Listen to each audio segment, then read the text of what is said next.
prepare for this gathering. Let us gather ourselves in.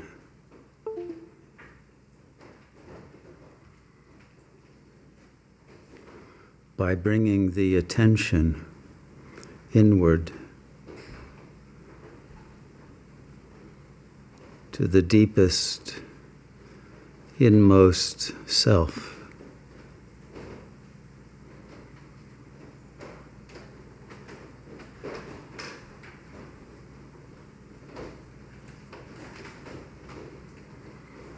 Draw the attention deeper inward than the senses and their information.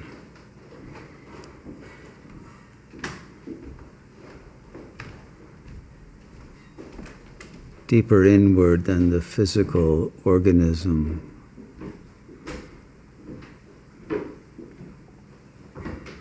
Which should be allowed to relax completely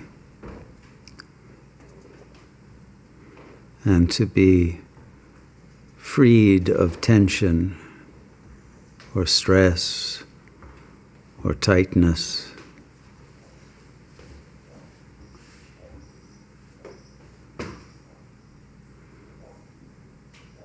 And allowed to enter a state of rest, slowing down of metabolic processes, slowing down of the heartbeat and the breathing.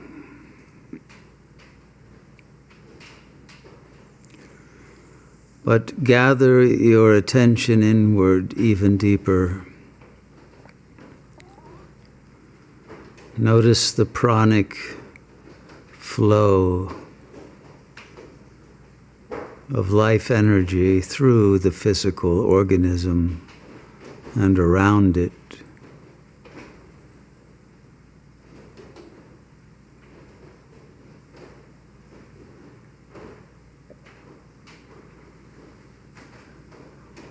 But let it go and allow the prana to flow by itself without identifying with it.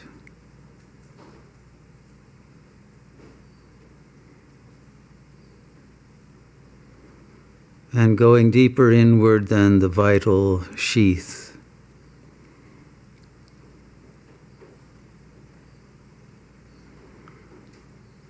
Enter into that state of witnessing all the movements of the mind.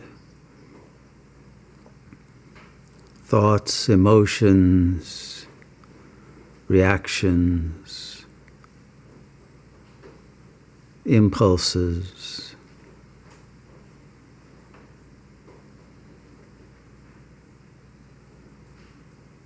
Memories, fantasies, desires, fears, intentions. Witness it all, but let it drop away.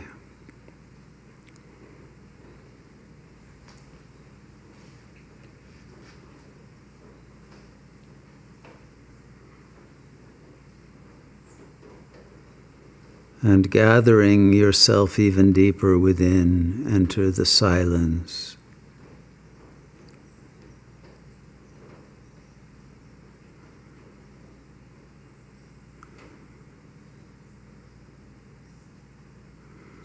In which there is witnessing even of the archetypal, invisible form of presence.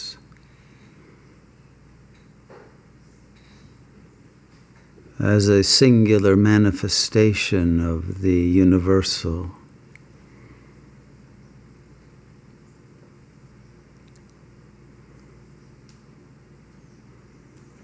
And let even that sense of beingness be witnessed from deeper within.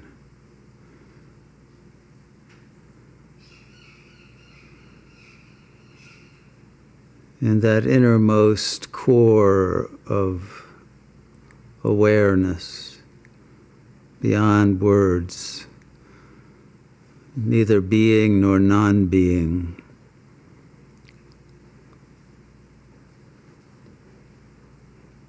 Neither in life nor in death.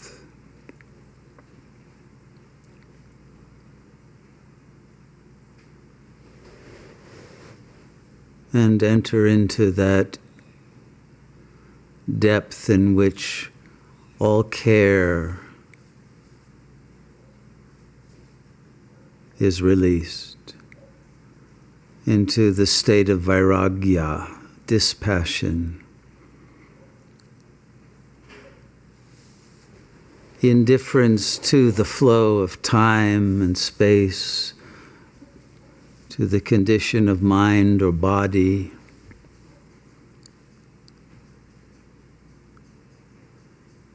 But present now to the source of being, the source of awareness, the source that is nirgun, that is without qualities.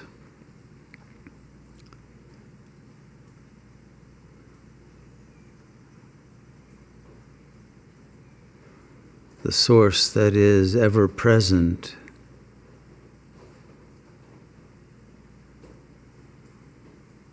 As pure intelligence,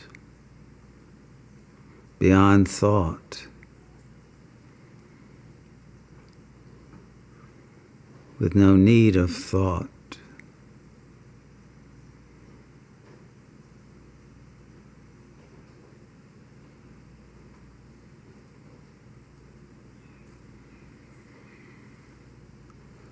In complete stillness.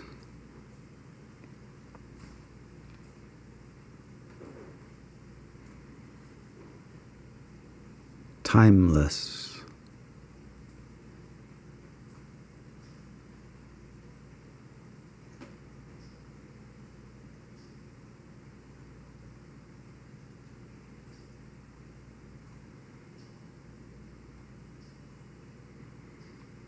And dropping away all that is not the absolute, infinite presence, infinite awareness that is always in complete peace.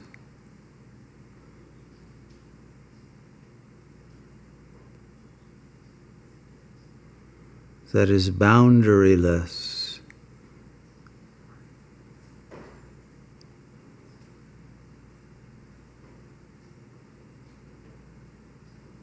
That is untouched by karma, by change, by life or by death.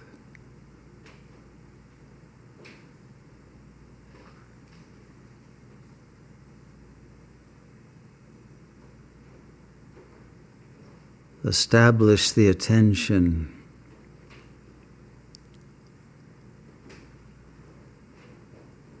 in union with the Absolute.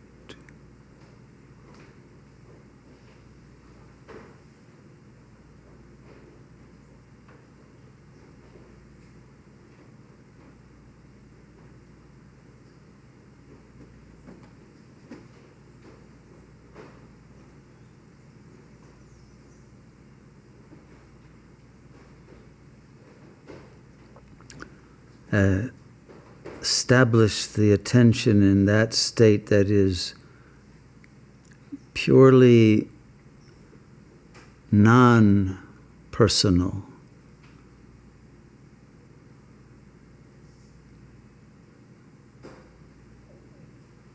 Without desire or fear or intention.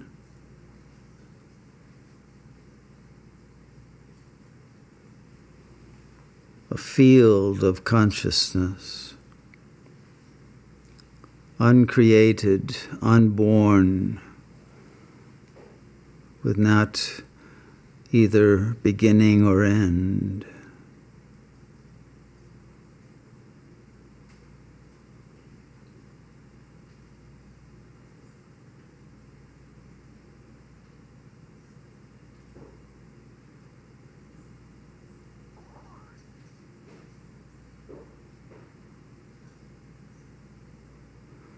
beyond even a sense of oneness, completely empty.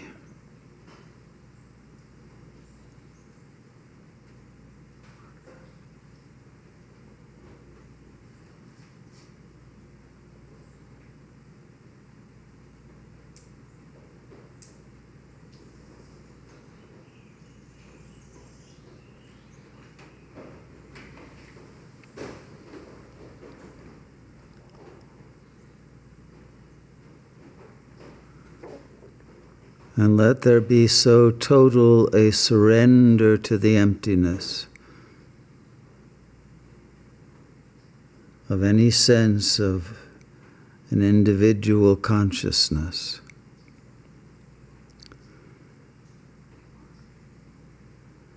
That even the emptiness falls away, becomes empty even of itself.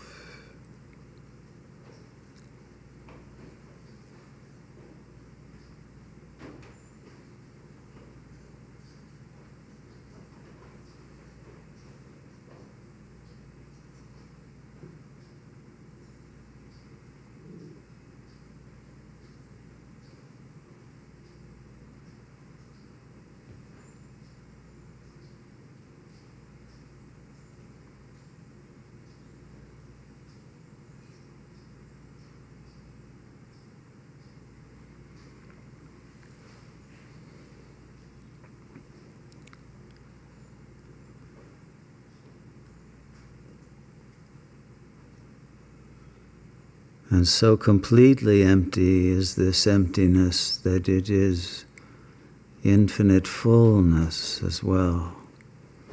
Completeness, wholeness, absoluteness.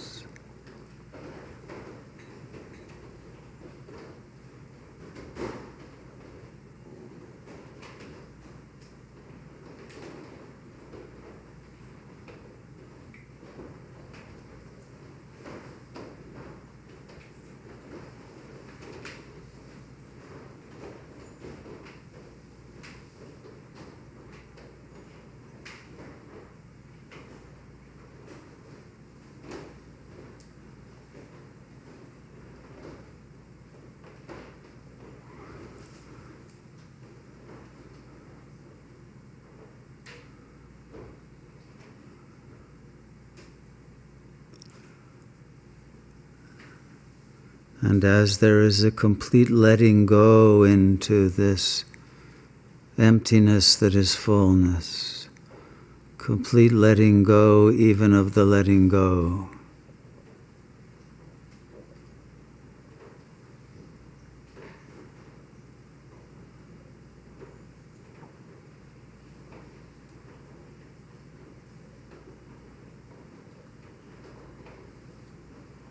awareness is nothing and everything, all-encompassing, all-pervading, underlying, immanent, transcendent, everywhere yet nowhere.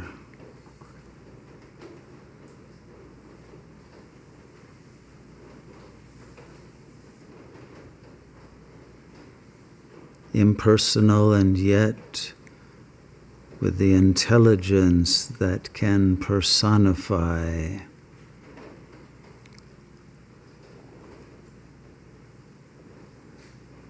its infinite understanding, inclusive of the multiplicity, inclusive of the dream, the holographic matrix, with compassion for all beings. All are manifestations of the Self. All is one. And yet the one is many.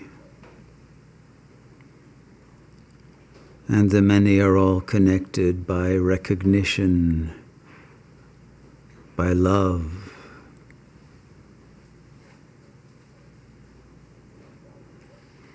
by vibrational resonance.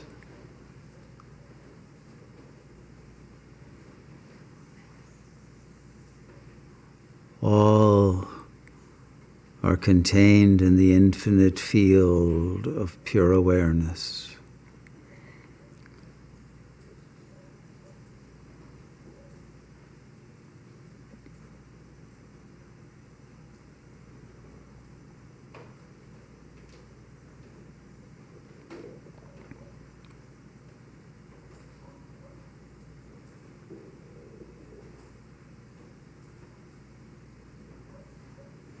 The ocean contains all the waves contain all of their bubbles and foam. All is multiple, all is one, all is absolute paradox, all is beauty, all is the goodness that transcends duality.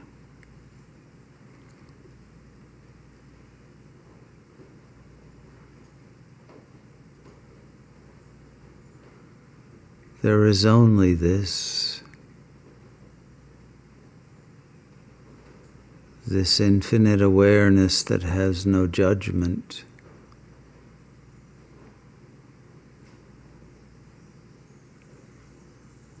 no differentiation,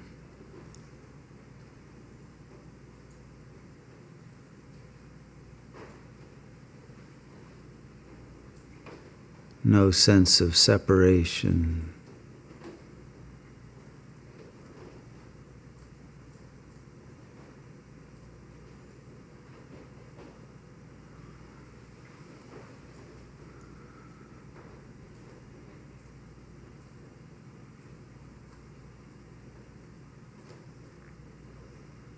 And is always emanating the luminous, loveful awareness that is the essence of our nature.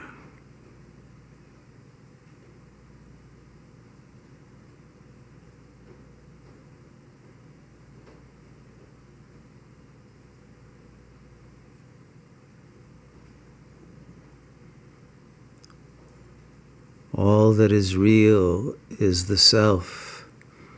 All that is real is the knower. All that is real is the known. All is the knowing.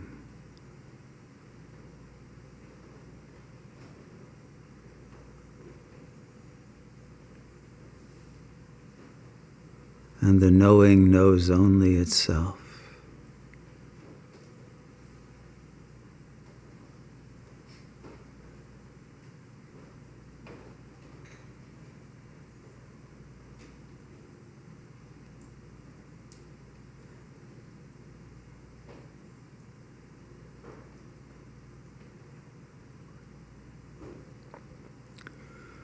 Now from the infinite boundaryless presence, bring the attention back into all of those sheaths of wisdom, of thought, of feeling, of vital energy, of physical presence, of space and time, of difference,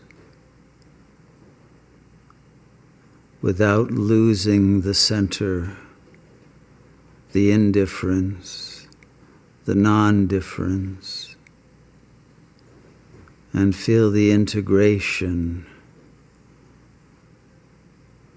of all the dimensions of the real that you are.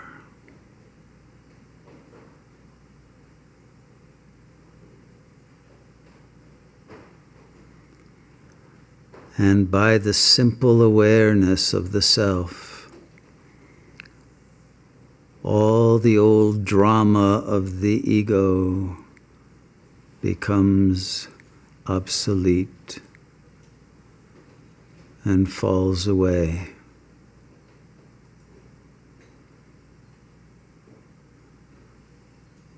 And the self that returns as the operator of the organism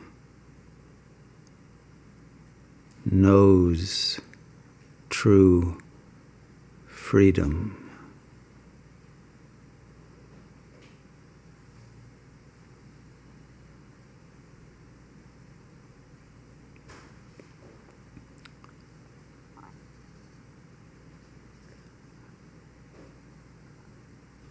Freedom is what you are. Grace is what you are. Joy, love,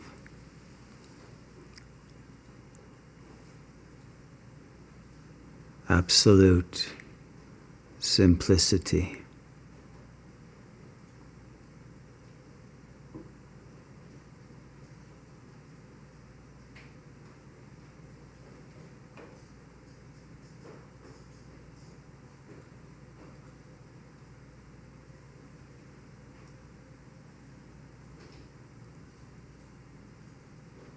And now you can abide in the silence of the heart,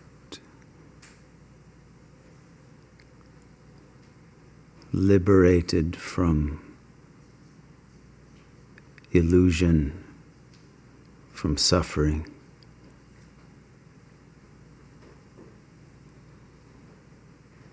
And from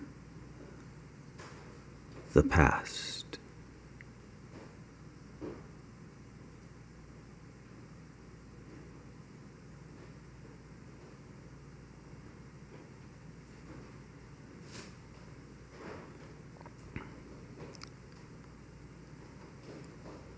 May you choose to realize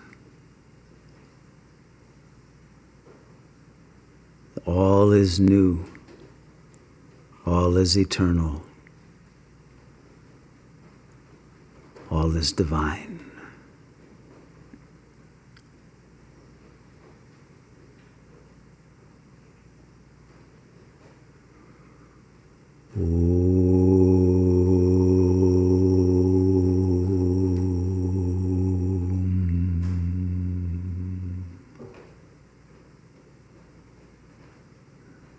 Namah Shivaya. Om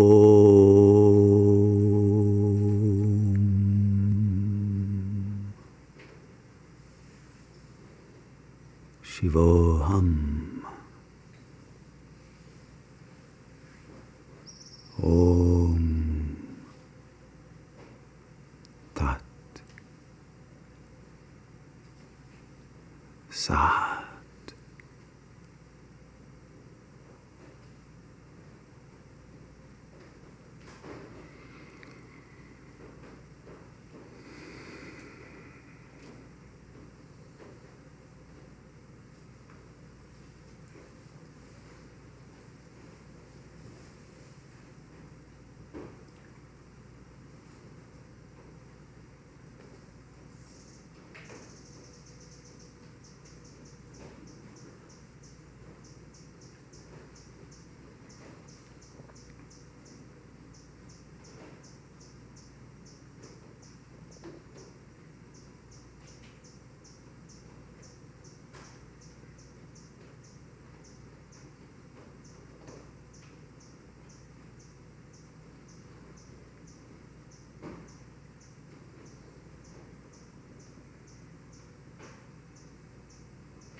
Namaste.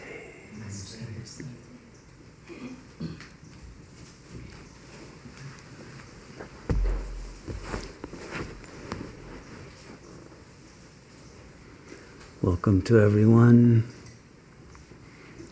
Welcome to those who are attending on the Livestream. It's a great joy, honor, privilege to address you from this space of the Absolute Self, so that all of us resonate together as the manifestation of Sat, of the One Self that is absolute and relative, in which the relative knows itself as the manifestation of the Absolute. And all the sense of difference and suffering and karma fall away. And we are able to celebrate a new birth, a new perception of reality that frees us from the chains of the past, of the ego's belief system that is the cause of all suffering, and enables us to shine with the love light that is our inherent nature.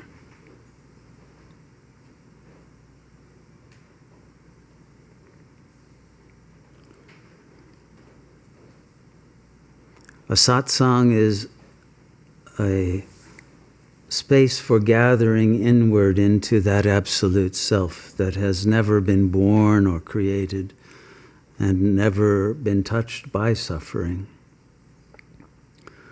But for most who have been identified with the relative self, the physical organism and the ego mind, the chattering of the thoughts that the ego continues to produce obsessively, for those who are still identified with that, you will notice that every ego produces a unique kind of suffering by having a very special sense of self-hatred, a very special sense of self-disgust, a special sense of inadequacy. Every ego, in its own way, thinks it's either unworthy or inadequate or weak or ugly or stupid or somehow not with it or undeserving, or it carries some kind of guilt or shame because of traumas that happened in the past that it's identified with, and with projections that were imposed on it either in childhood or in other traumatic events.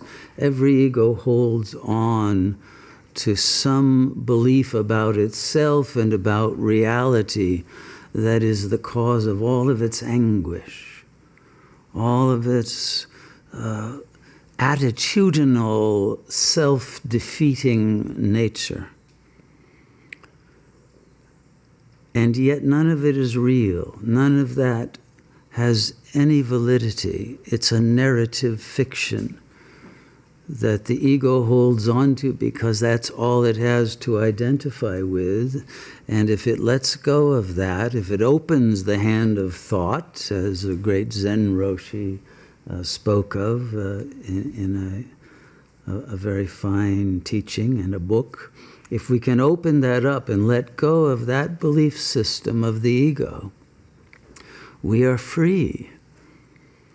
Because all we are and ever have been is the manifestation of the absolute goodness, the absolute power of love and of joy that has no needs and no fears and is whole and complete and beautiful and perfect. We are that. All we need to do is let go. give yourself permission to let go. You have the power to do that. This is what your free will is for. Use it. But the ego that's identified with these false beliefs can't use it, can't let go of itself. Why? Because it's terrified of the emptiness. It's terrified of not knowing who it is. It would rather be a character that it doesn't like than to not know who it really is. Or a character whose suffering it can blame on someone else, and so feel like it's okay because the others are the bad ones. Every ego will create some dualistic illusion. Either it's the bad one and the others are good, or the others are smart and it's not, or the others are pretty and it's not, or etc., or I'm the good one and the others are all evil, etc. But there's always this kind of a dualistic molecule in the ego mind. And because its splitness is always a projection, like a yo-yo, it always comes back. And the ego tries every which way to let go of it by clinging to positive projections that other people will give it for their reasons of wanting a positive projection in return. And so relationships at the ego level are these kinds of exchanges of projections. But then one becomes dependent and fragile and weak, because what if that projection is withdrawn? What if one is no longer loved? What if one is no longer seen in that light of positivity? And so every ego tries to overcome and compensate for its fragility with some shell and facade that it doesn't need anyone, it's superior, or it's so inferior that it will never be loved anyway, so there's nothing to lose. Everyone chooses a different strategy. But none of these strategies bring happiness, because the ego itself is the source of unhappiness, because it's a belief of separation from the infinite being that you are. And that separation is as thin as a thought. It has no reality to it. Simply by not thinking it, it's gone and you're free. It doesn't take work, it doesn't take effort, it doesn't take amazingly difficult ascetic practices and techniques of breathing and mantras and other kinds of spiritual efforts. It's just dropping the false belief of the ego. Nothing could be simpler. You're already free. And you believe you're in a prison, and because consciousness is so powerful, it will create a prison that you believe you're in, and then you're trapped in it. But what is it except your own belief? It's not real. Freedom is what is real. You don't need anyone in order to realize yourself. You don't need to worship God even. You don't need a guru. You don't need anyone outside of your own being. Your being contains all. Even whatever idea you have of God is your idea. God is beyond all ideas and is not different from what you really are. So there's no reason or need to create some difficulty, some need for ritual or practice, or to take some substance to alter your consciousness so you think you can get out of the ego by some chemical derangement of the neurons in a temporary way. Hopefully a temporary way, not always. But you don't need anything.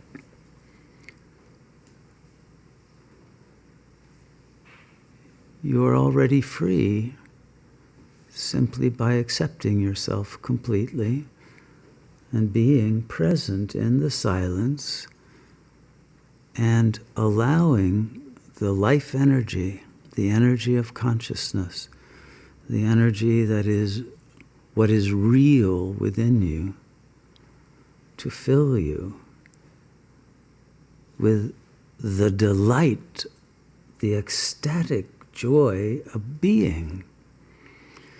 But first there must be the emptying out of all the ego beliefs and all of its attitudinal tendencies of cynicism, nihilism, and refusal of acceptance of the dimension of our depth of being, letting go of all that, turning inward, and then feeling the immensity of the real that you are, that's unborn and deathless. Nothing else is required.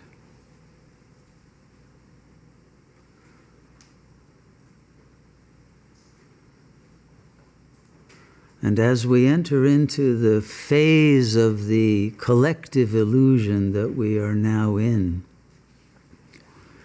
we need a very simple method to free ourselves from the collective shadow, the dark fear that is encroaching upon the world as all the systems of social organization fall apart and collapse.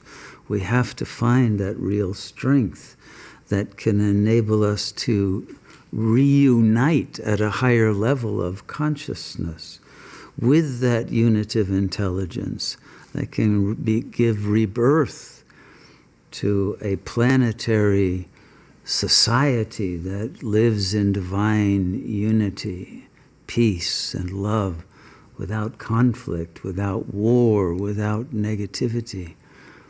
Because all of it is in our minds, we have the power to save ourselves and our sacred planet and our world from falling into that black hole in which the social organizations and the ego collectively and individually is falling into.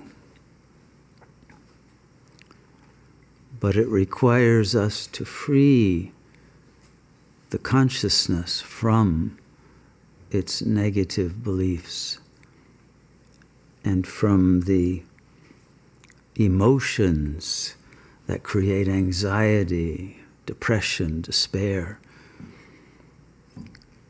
shame, guilt, all of those negative emotions that are part of the prison that the ego is in, all of them are delusions.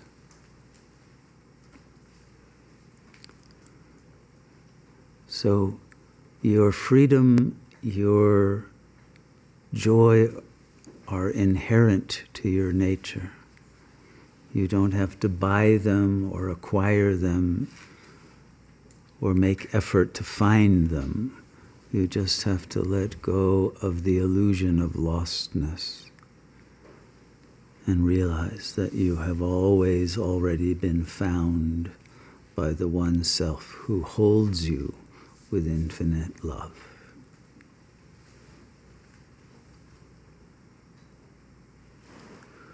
So there is really nothing more to say, and once the ego has dropped away, there is only peace and silence. Nothing special. Everything goes on, but it goes on in that serenity, in that appreciation of the beauty of every moment that brings eternity into time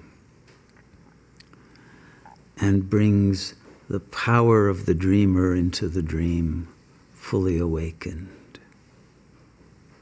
May you give yourself the gift of that awakening and the joy of being that is our birthright from the one God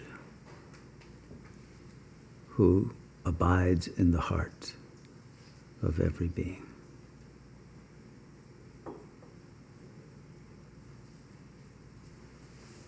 Namaste.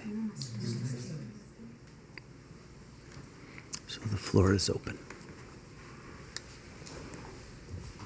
Bruce. Thank you, Shunya.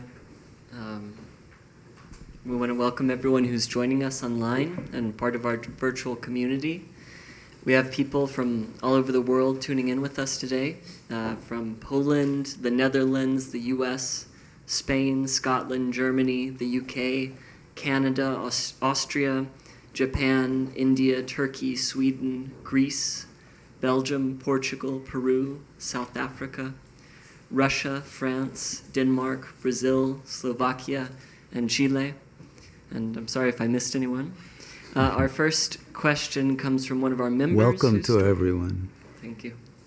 Our first question comes from one of our members who's tuning in, named Anthony. His question is, how does one stop enjoying our suffering on an unconscious level?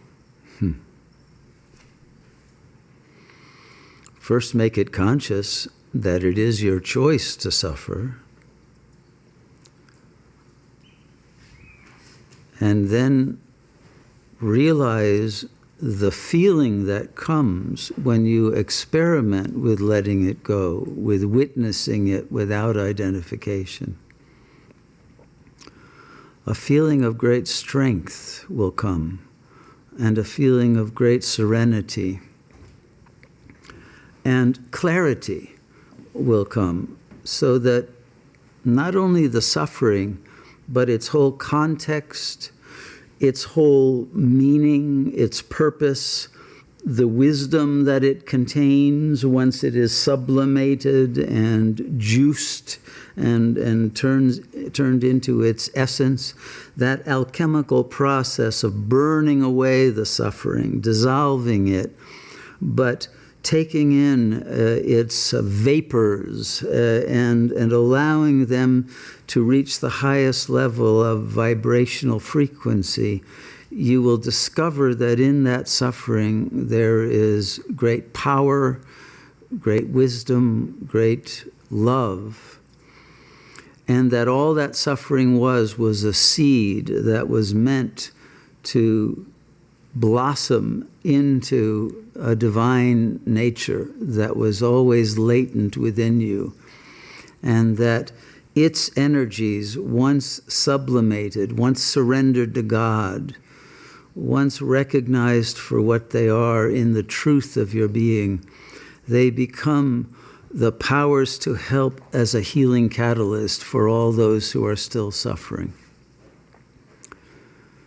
And they bring a complete humility and yet a moral courage to be able to speak the truth and to be able to be silent in the truth and to act spontaneously without any egoic will, desire, intention, or fear getting in the way of the clarity of that infinite intelligence that will now use your vehicle, mind and body, for the purposes of the upliftment of all. As you surrender to that will of God, you will become one with that supreme presence.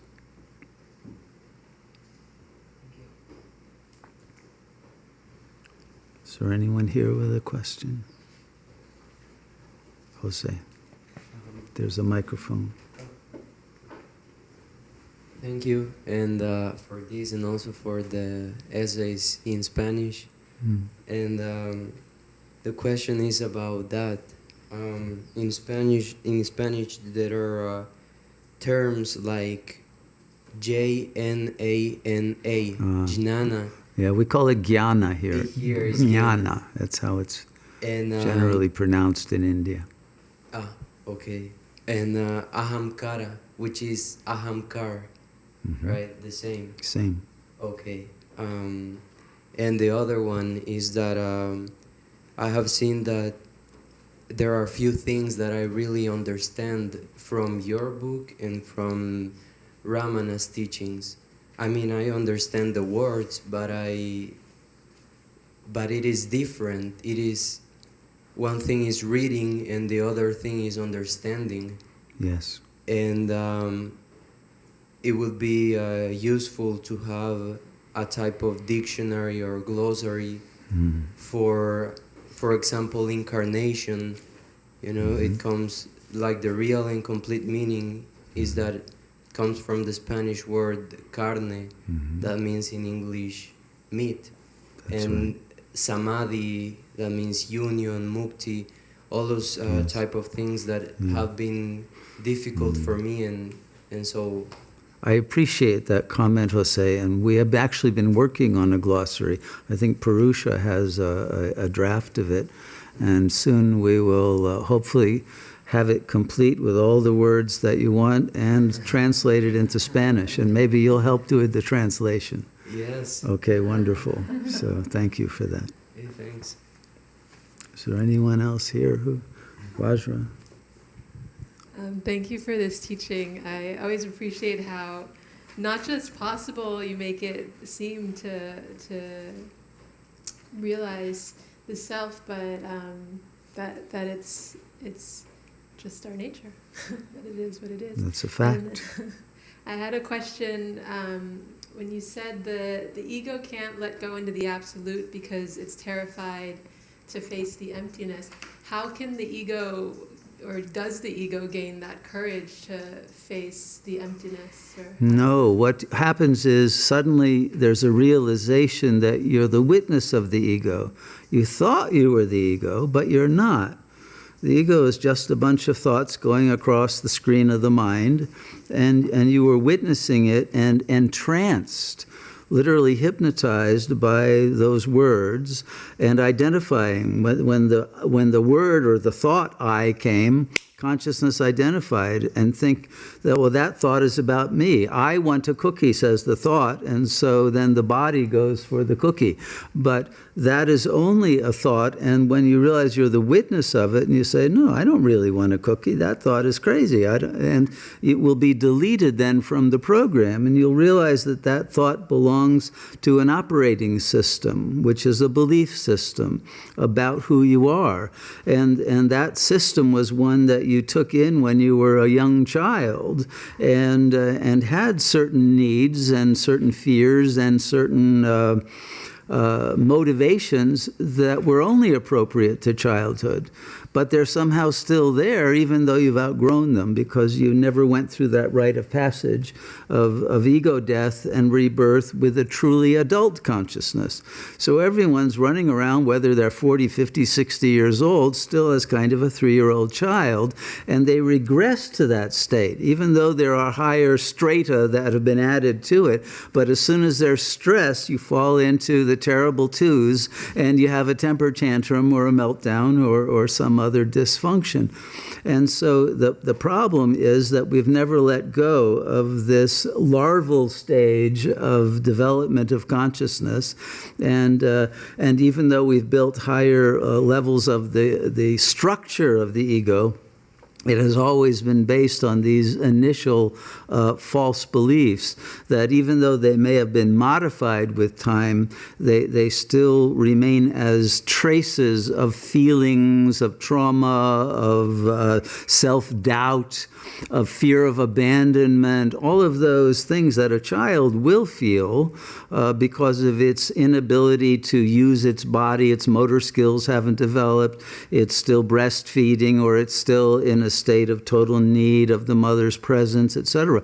All of that has been outgrown, but the psychological operating system that was there then got repressed but didn't get eliminated. And so we have to go so deep within that we find that and burn that in the fire, and then all the other obsolete strata that were built as defenses against that one. And then finally we're free to discover who we really are. That's true spiritual birth.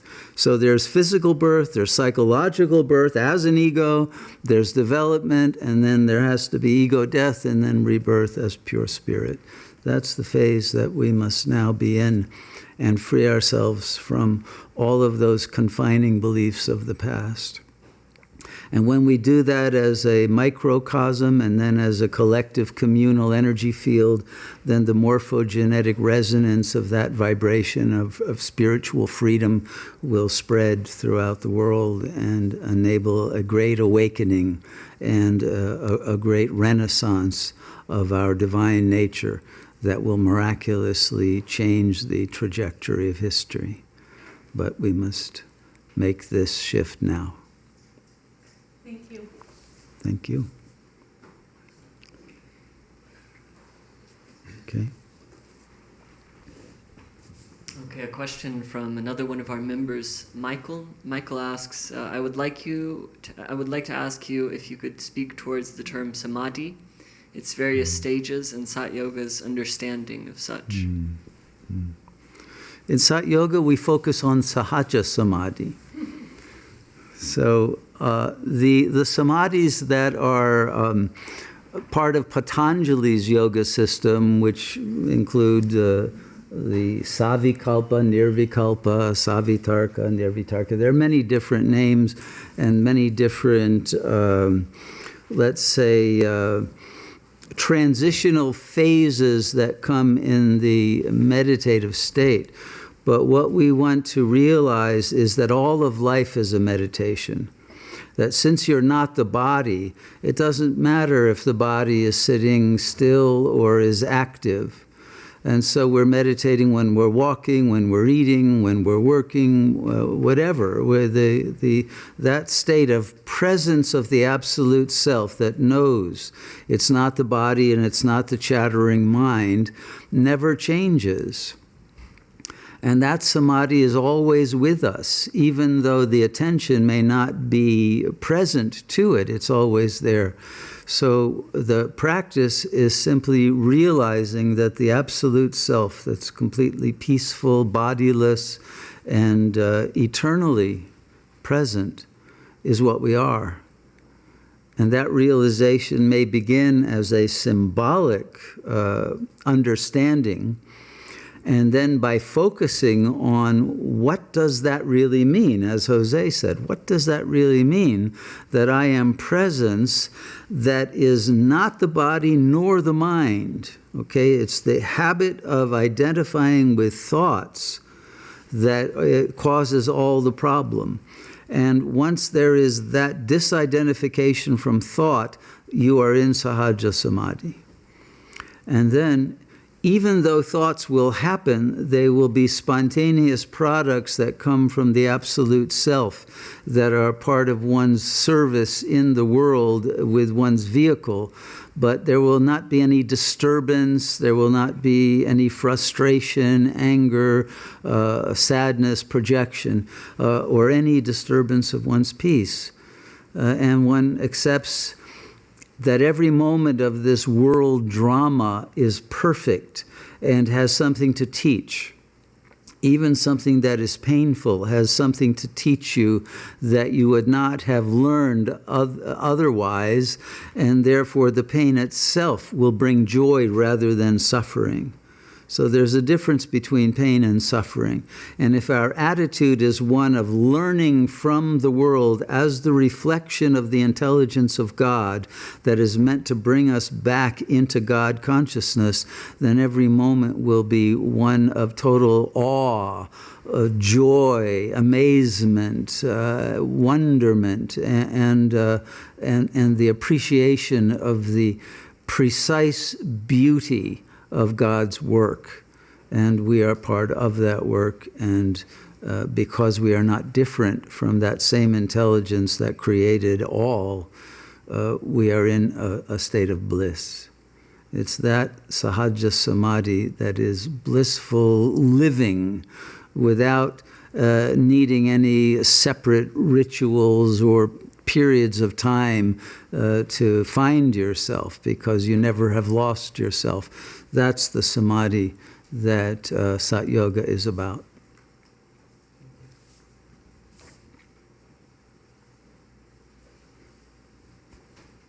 Kin?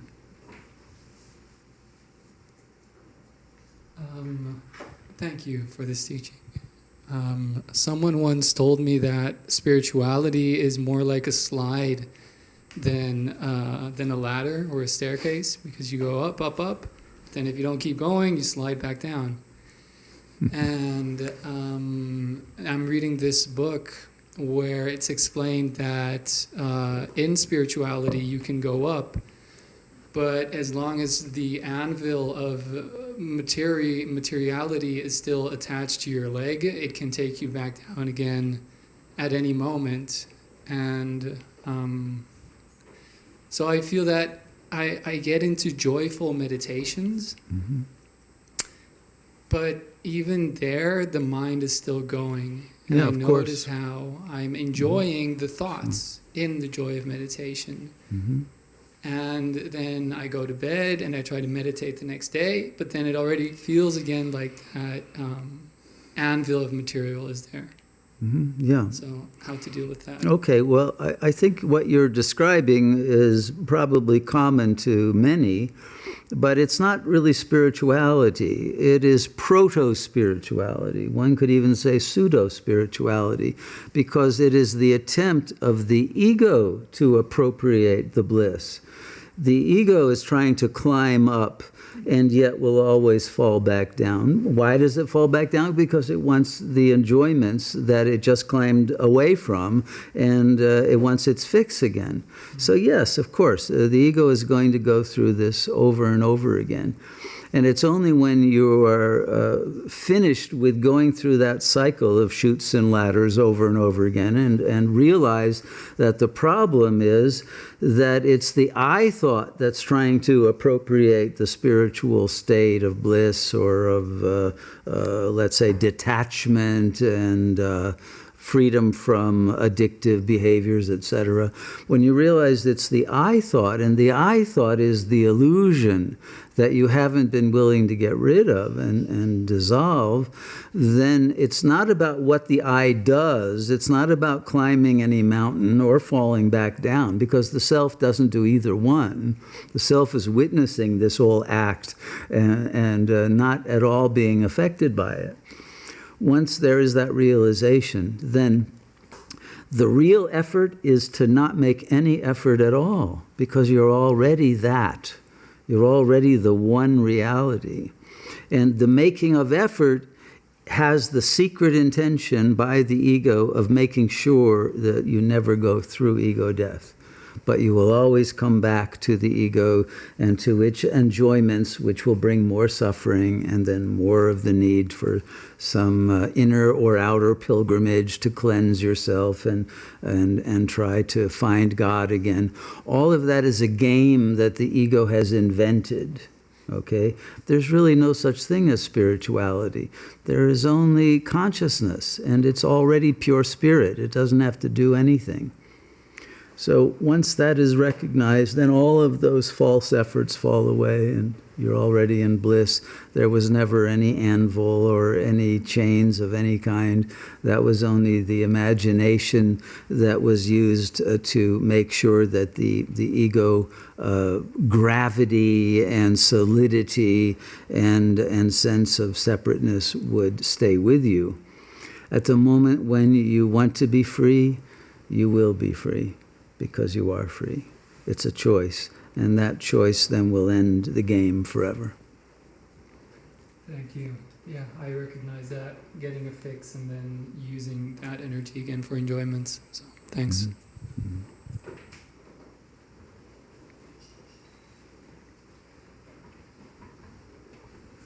Okay. Another question from one of our members and good friends, Vika.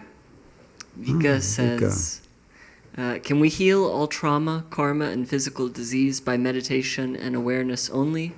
Or do we sometimes need other allopathic treatments?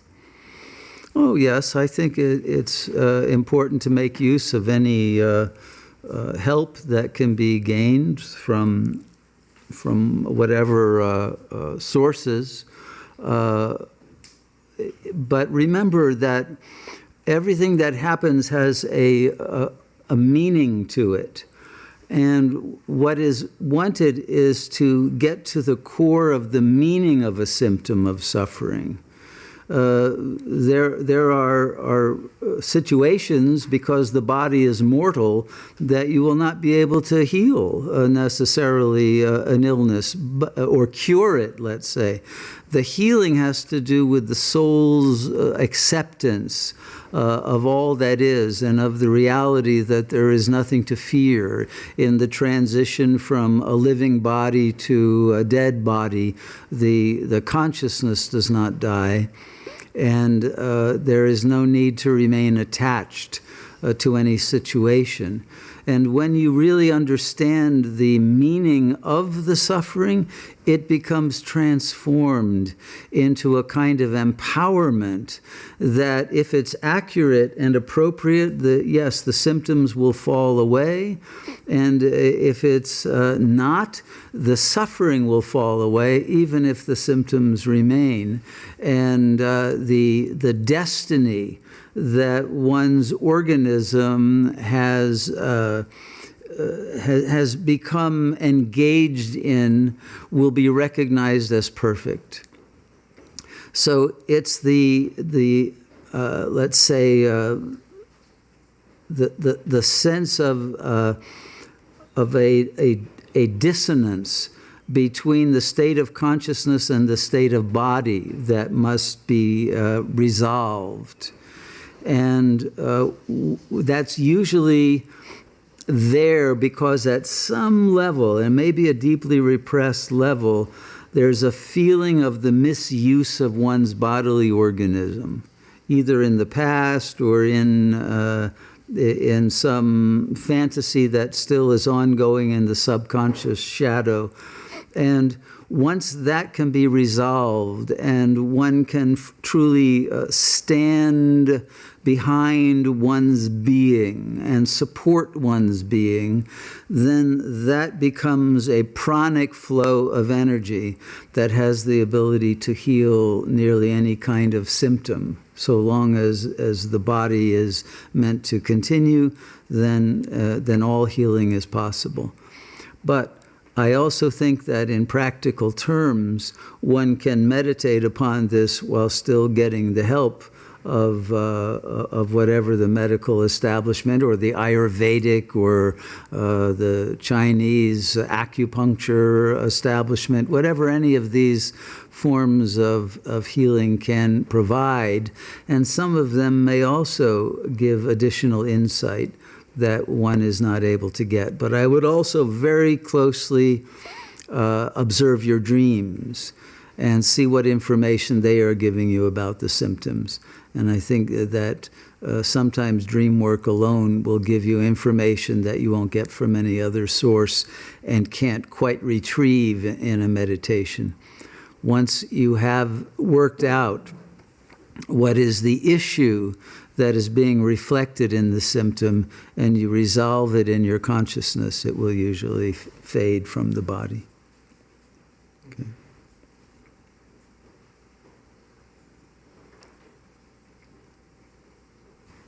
Tara.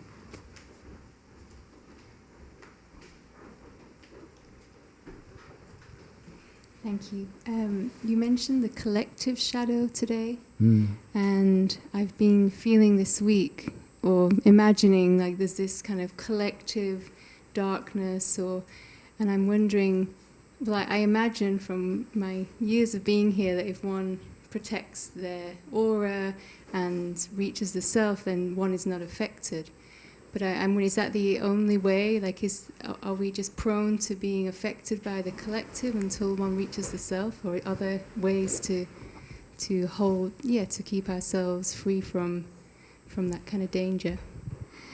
Good question. You see, the ego itself is collective. Okay, the ego is not yourself. The ego is the internalization of the projections of others, starting with your mother, right? Who she wanted you to be and imagined you were. And you took that in, and that became the first character you played in the play of life. and then the father's projections, and then you had to deal with the difference between those two and try to figure out how to create personas that would match both of their expectations and demands, right? And then the school system, and then the social system, etc. So the ego is collective. It's a microcosm that contains all of the collective demands of society on you, and your way of negotiating all of those impossible demands that are all in conflict with each other. And the demands and beliefs you get from religion as well, which tells you, no, you shouldn't be that. You should be some pure being who is ethereal, etc. And you can't manage that. So the ego, because it is a microcosm of the collective, it's not your true self.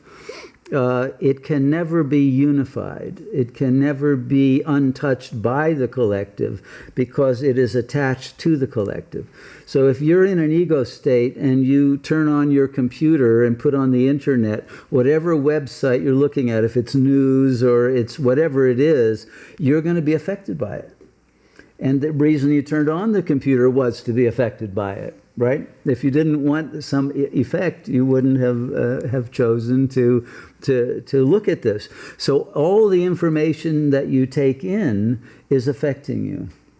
That's why it's very important, once you are on a path of trying to realize the real self, don't watch a lot of horror movies and of other dark things. Don't go to certain websites that are going to stimulate lower chakra activity, whether it's aggressivity or fear or paranoia or sexual lust or whatever, because that will just cause you to be trapped more in that collective shadow. So you want to free yourself from that and simplify your life and take in only the highest level of information that will enable you to remember who you really are, and drop the ego and its need to satisfy the demands of all of those beings in the collective who don't even really exist, because they're also illusory fictions that were projected upon and then took on their roles. So you want to get out of that playhouse of Maya altogether and then realize who you are. And then you can come back and play the heroic part of the one who has realized the real and the true and the beautiful and the good without being affected. Because now you are emanating out the truth of being. You're not trying to receive it from others. And so you're not affected, but others will be affected by the emanation of your light. Okay? So the whole economy of the consciousness will change from wanting to get something from the world to having something to give to the world that is really beautiful. And then the world will be affected by you, and then what will happen is you will get back the result of your own goodness in the form of blessings and good karma and merit and more opportunities for transformational realization until the highest level of liberation is attained.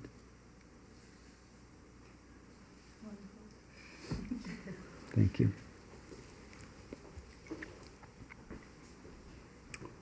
Okay, Bruce. Thank you, Shunya. Another question from one of our members, Artem, who says, "Thank you, Shunya. How can I use my karma to help me achieve liberation? Thank you." Well, that's all we really have is our karma. So we have to use it by observing it, in some way analyzing it, in understanding the benefits that it has offered us, and to ask, what is the next step in my growth? All the karma that I have done or has been done to me as an individual organismic entity, all of that has created a certain kind of consciousness, a certain sensitivity to reality, certain attitudes. How can I grow beyond this so that that karma becomes an obsolete memory that no longer identifies who I am or acts as an anvil, a chain, an addictive process of repetition, to learn from it and grow from it, and recognize that the karma never pertained to your real self. It only pertained to the role that the being was playing within this holographic dream field matrix. And by letting go of that, one will then receive a download of new potentiality that could not have been imagined by the ego mind that was identified with its karma. So once you open up to the infinite intelligence that is beyond the tiny intelligence of the ego mind, once you open up to receiving that and manifesting that, a whole new kind of karma will emerge, a whole new identity. Literally a death and rebirth will happen at a very subtle level.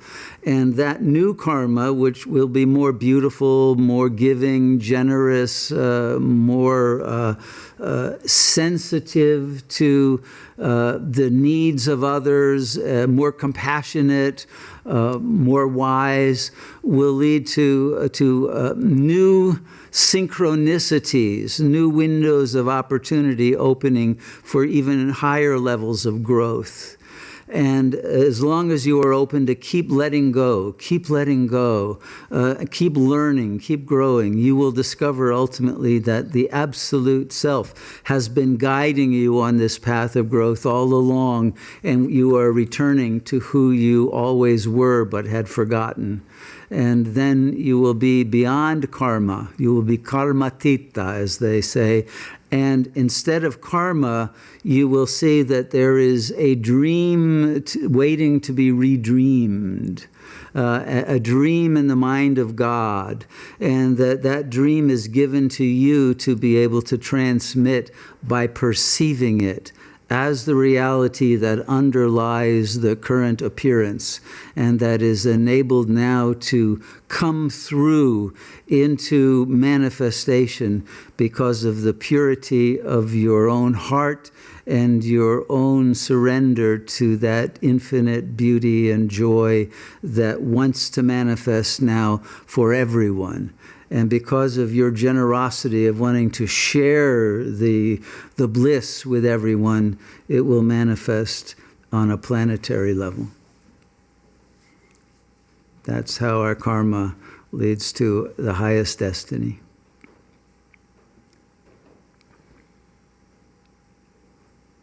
Kalyan? I've had a question or clarification left over from the last retreat. And in today's teaching, you said something that kind of triggered it. And I thought it was so beautiful. It was, you said, bringing eternity into time. And that to me is I guess, what the singularity, it brings that to mind, that statement. And so I guess the question that was left over, it had to do with the last diagram that you shared with us about the singularity, and it had the universe and the anti-universe. And this going back and forth from universe to anti-universe, and this death and rebirth, this wheel, you could say, and how it's related to the, let's say, the singularity. I guess more specifically, what is the participation that one has in death on the wheel once one is realized the singularity? For example, Ramana, I wouldn't say he's on the wheel of life and this wheel that we're trying to get off of, you could say. But yet we still see him participating in, let's say, this phenomenal plane. But I wouldn't say he is part of it. I don't know if I'm explaining it well enough, but... Okay, you raise a lot of questions, and very complex questions, and some that for people who weren't at the retreat will be very difficult to try to summarize right now. But let me just say, to start with this question about Ramana. Ramana is not the picture. Ramana is not the body. Ramana is not the being who was born in 1879, or I think that was the year, and lived till 1950. That's not Ramana Maharishi. The great Rishi spoke through that form when Venkataraman, the ego form, totally surrendered and died into the infinite Arunachala Shiva, right? So you see an individual person, but that's your dream. Ramana is beyond all dreams. Ramana is the ultimate dreamer, and that dreamer, through an act of grace, came through that being, that organismic being, to give voice to these teachings of ultimate reality, to enable others to awaken from their individual ego dreams. This is one of God's gifts, is to offer beings like that to the world in a time of darkness. And he is one of the great lights at the end of Kali Yuga.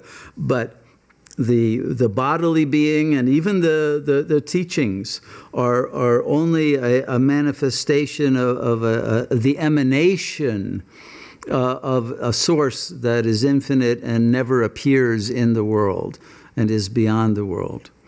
Okay, so in that sense, Ramana is, the real Ramana is the singularity. When you are in the state of consciousness that Ramana was in, and according to Ramana's own words and teachings, what you think of as a world is realized to be only divine light and information. Information carried by that light.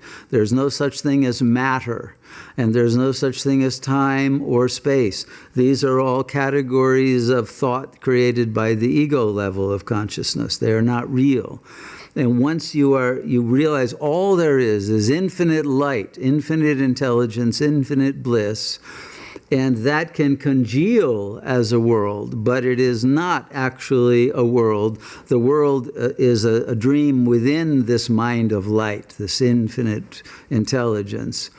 Then you recognize that not only has there been a construct of a world created by an intelligence that emanated itself into an objective field of multiplicity, but did so as both a particle of what is the equivalent of matter and of antimatter. But it's really, we could say, Atman and anti-Atman in a certain sense, because there is no time, yet we are going in both directions in time, and therefore when you're in that state of the singularity, you know the past and the future. It's all now. It's all here now. And there is nothing to go for or to go against or toward or away from. All of it is here now. And you are actually the intelligence that is dreaming all beings. It isn't just that you are one being that is going two directions, but you are all being that is emanating from a single source in all directions, in all dimensions, in all possibilities. And once you have recognized that and you abide at the source of all of those possibilities, they are nothing more than emanations of that intelligence that you are, but nothing actually happens at all.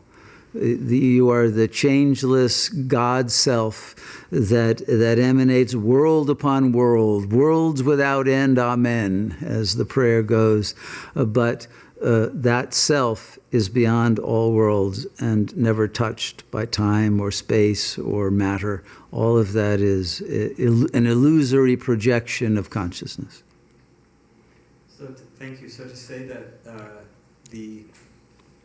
the wheel of rebirth still continues is part of that illusion. Yes. Who does it continue for? It continues for a belief that constitutes a consciousness that is still looking for itself. And therefore it has to take rebirth because it didn't find itself in the last life, and so it has to keep looking.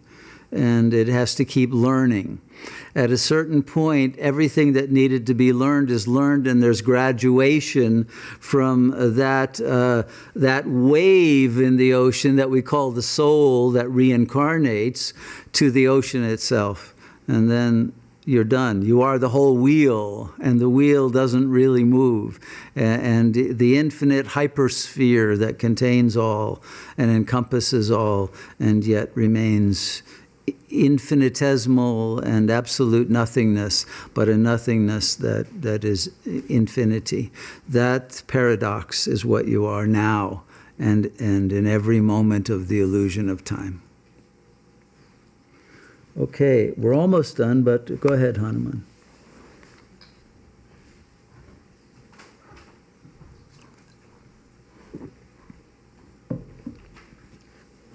Thank you, Shunya. I've been contemplating this idea or the concept of the locus of control versus the locus of release.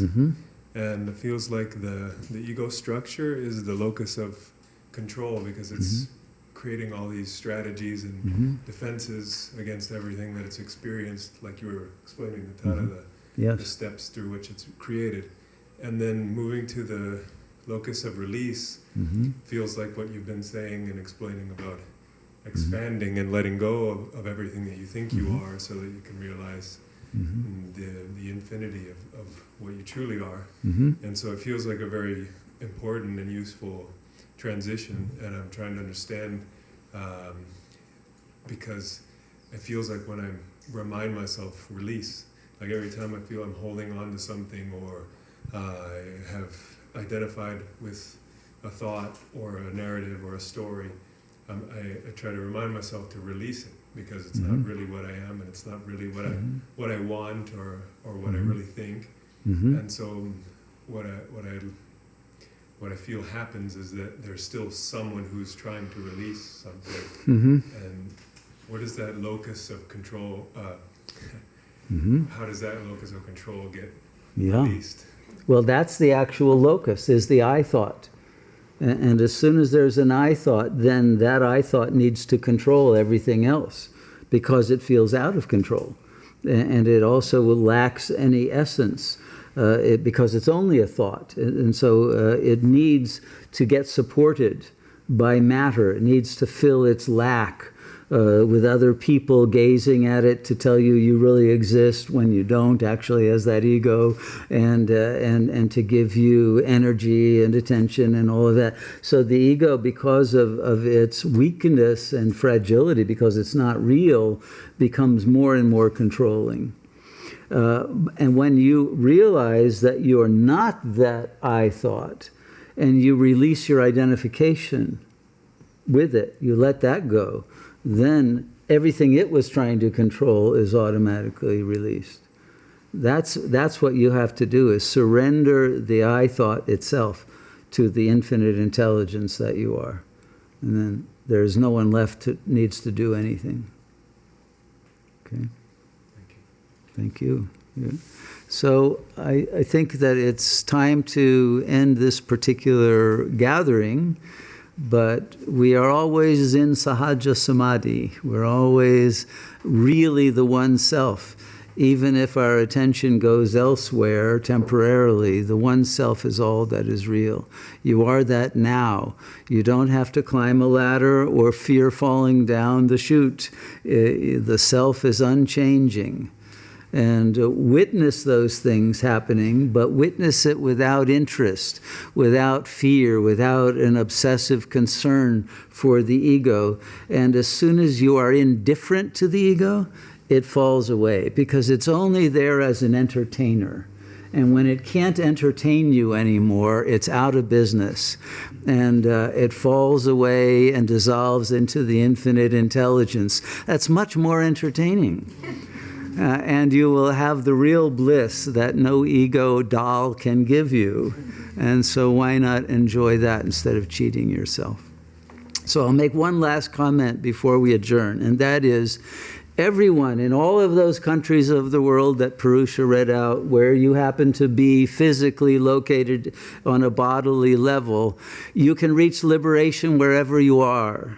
You don't need any special conditions. You don't need to come to this ashram. You can be where you are and become, or realize you are already the liberated manifestation of God consciousness. But some of you may be called to come and help and be part of this ashram and what we are doing, and to join this community and bring that joy and bliss and whatever special kinds of skills to deal with the situation of Maya that will the world will be going through from this particular vantage point, and to add to the morphogenetic field that this community is emanating your own energies on an individual basis. If so, time is short probably to be able to make the transition because of the catastrophic events that are in the future of this illusory world. So ask your heart what you are called for, but know that it's not necessary from a perspective of attaining liberation. But it may well be that you are called to join the tribe that is gathering here and be part of the communal manifestation of consciousness. As Thich Nhat Hanh once said, the next Buddha will come as the Sangha. And so indeed this Sangha is rising collectively into Buddha consciousness and emanating that from here. But all of you are parts of the same Sangha wherever you are, and we need a grid of liberated beings around the planet who are able to connect and to attune and augment and exponentially increase the energy field everywhere, so that all beings will receive the grace of God's presence through all who can emanate that love into the world. So whatever it is that you are called to do in this last period of relative peace, before all of the darkness hits the fan, ask yourself, go within, contemplate deeply what is your highest destiny and what you are called to achieve in these final days. Because this is the moment in which all of your future, if you're still on the wheel, will be determined, or liberation from the wheel will be determined. And every moment counts, every thought counts, every offering of love counts toward the ultimate liberation and destination that your consciousness attains before the end of this cycle of time. And so before the world dissolves into the singularity, realize that you are that, so that there is no sense of catastrophic destruction, but only the realization of the presence of God and the rapture that is bringing the kingdom of heaven back into manifestation. May you all give yourselves and receive the blessing of God's grace in its fullness. All of you deserve it. All of you are able to receive it. Simply let the I thought drop away and surrender to the infinite fullness and beauty and power and light that you are. Namaste. Namaste. And I think there are announcements, yes?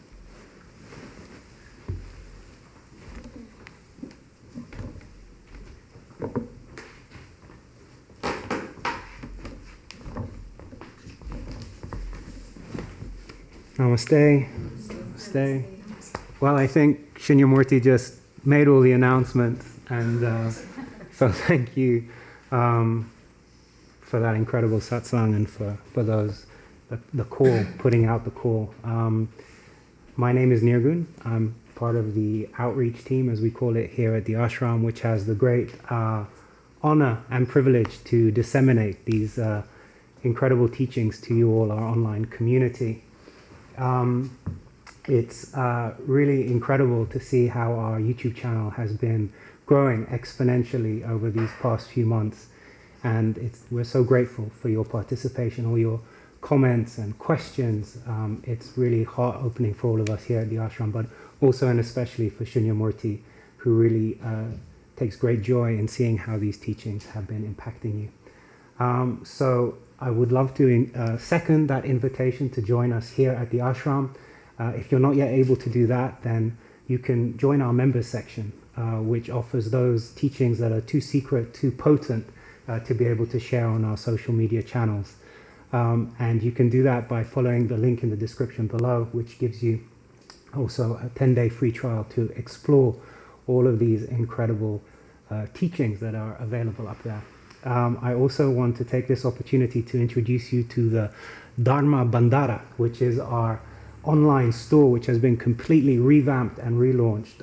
DHARMA BANDHARA means storehouse of divine wisdom. So if you want to partake of Shunyamurti's teachings that are not available on YouTube, his book, The Transformational Imperative, is there, and also the very soon to be published Gems of Wisdom, which is an anthology of all of Shunyamurti's essays. So check that out. And finally, yes, as I said, to second Shunyamurti's invitation, Costa Rica continues to open its borders. And as of November 1st, each and every US state, travelers from all of the US will be able to visit Costa Rica, as well as many cities all around the world. I'm not sure if every city that Purusha mentioned earlier on has a direct flight yet, but many do. Mexico City, London, Amsterdam, Paris, too many for me to list. So if you are called to join us, now is the time. The world situation, as Shunya said, is precarious. So jump through, take the leap. We're very, very much love to welcome you here to our ashram and for you to experience firsthand a Shunyamurti retreat or an ashram immersion program. So to do that, the first step is to follow the link in the description to our calendar page, and you'll be able to see all our upcoming events for this year and also the beginning of next year. So until we see you again, either online or in person, thank you again for joining us, and namaste.